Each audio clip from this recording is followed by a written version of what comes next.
Hello friends, welcome to Lukshika Samiyal. நீங்க நம்ம சேனலை first time பார்க்கறீங்கன்னா மறக்காம Lukshika Samiyala subscribe பண்ணிக்கோங்க.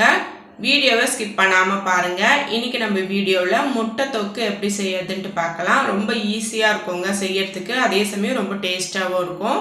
இப்போ வாங்க முட்டை தொக்கு எப்படி செய்யறதுன்னு பார்க்கலாம். ஸ்டவ் ஆன் பண்ணிட்டு ஒரு கடாய் எடுத்துக்கலாம். கடாயில 2 டேபிள்ஸ்பூன் அளவுக்கு எண்ணெய் சேர்த்துக்கோங்க. எண்ணெய் நல்லா ஹீட் ஆகட்டும். எண்ணெய் ஹீட் ஆனதும் 1/2 டீஸ்பூன் அளவுக்கு கடுகு சேர்த்துக்கலாம். கடுகு நல்லா பொரிஞ்சு வரட்டும்.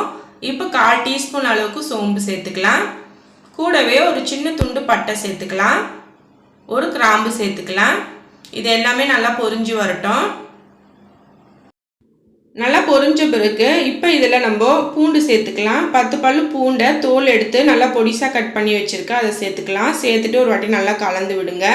பூண்டு நல்லா கலர் சேஞ்ச் ஆகி நல்லா வறுபட்டு வரட்டும். இப்போ பாருங்கள், பூண்டு நல்லா வறுபட்டு வந்திருக்கு. இப்போ இதில் 3 பெரிய வெங்காயத்தை பொடிசாக கட் பண்ணி வச்சுருக்கேன். அதையும் சேர்த்துக்கலாம். வெங்காயத்தை சேர்த்துட்டு கூடவே ஒரு பச்சை மிளகாய் கீரி வச்சுருக்கேன். அதையும் சேர்த்துக்கலாம்.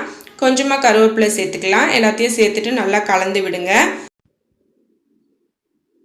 நல்லா கலந்து விட்டுட்டு இது நல்லா கலர் சேஞ்ச் ஆகட்டும்ங்க.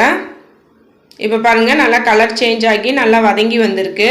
இப்போ இதில் நம்ம இஞ்சி பூண்டு விழுது சேர்த்துக்கலாம். நான் 1/2 டீஸ்பூன் அளவு இஞ்சி பூண்டு விழுது எடுத்துருக்கேன். அதை சேர்த்துக்கலாம்.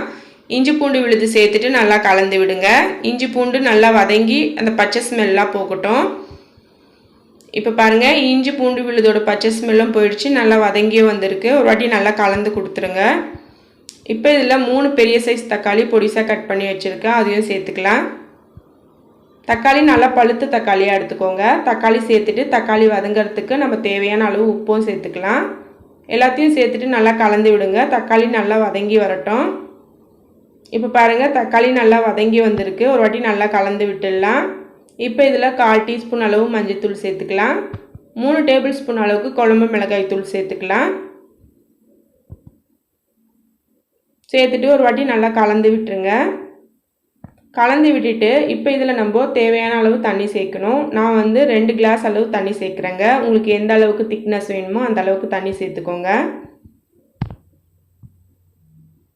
தண்ணி சேர்த்துட்டு இது நல்லா கொதிய விட்டுருங்க. இப்போ ஒரு வாட்டி நல்லா கலந்து விட்டுட்டு நல்லா கொதி வரட்டும். ஸ்டவ் ஹை ஃப்ளேம்லேயே வச்சுடுங்க. இது கொதி வரத்துக்கு ஒரு 10 நிமிஷம் ஆகும். இப்போ பாருங்கள், நல்லா கொதி வந்திருக்கு. நல்லா கெட்டியாகவும் ஆயிருக்கு. ஒரு வாட்டி நல்லா கலந்து விட்டுருங்க. இப்போ இதில் நான் 5 முட்டை வேக வச்சு எடுத்து வச்சுருக்கேன். அதையும் சேர்த்துக்கலாம். முட்டையை சேர்த்துட்டு ஸ்டவ்வை மீடியம் ஃப்ளேமில் வச்சுட்டு நல்லா கலந்து விடுங்க. உப்பு கரெக்டாக இருக்கா செக் பண்ணிக்கோங்க. நான் ஆல்ரெடி உப்பு போட்டேன், அதுவே எனக்கு கரெக்டாக இருக்குது. கலந்து விட்டுட்டு ஸ்டவ்வை மீடியம் ஃப்ளேம்லேயே வைங்க. ஒரு 5 நிமிஷத்துக்கு நல்லா கொதி வரட்டும். இப்போ பாருங்கள், எண்ணெயெல்லாம் நல்லா பிரிஞ்சு நல்லா கொதி வந்திருக்கு. இப்போ நம்ம கடைசியாக கொத்தமல்லி தூவி இறக்கிட்டால் நம்மளோட முட்டை தொக்கு சூப்பராக ரெடி ஆகிடுச்சுங்க. அவ்வளோதான், ஸ்டவ்வை ஆஃப் பண்ணிடலாம். கண்டிப்பாக நீங்களும் இந்த முட்டை தொக்கை ட்ரை பண்ணி பாருங்கள். ரொம்பவே சிம்பிளான டேஸ்டியான ரெசிபிங்க. அவ்வளோதான், பாருங்கள் எவ்வளோ சூப்பராக முட்டை தொக்கும் ரெடி ஆகிடுச்சு. கண்டிப்பாக நீங்களும் ட்ரை பண்ணி பாருங்கள். ட்ரை பண்ணி பார்த்துட்டு எப்படி இருக்குன்னு எனக்கு மறக்காமல் கீழே கமெண்ட் செக்ஷனில் சொல்லுங்கள். இந்த வீடியோ உங்களுக்கு பிடிச்சிருந்தா லைக் பண்ணுங்கள், ஷேர் பண்ணுங்கள். மறக்காமல் லுக்ஷிகா சமையலுக்கு சப்ஸ்கிரைப் பண்ணிக்கோங்க.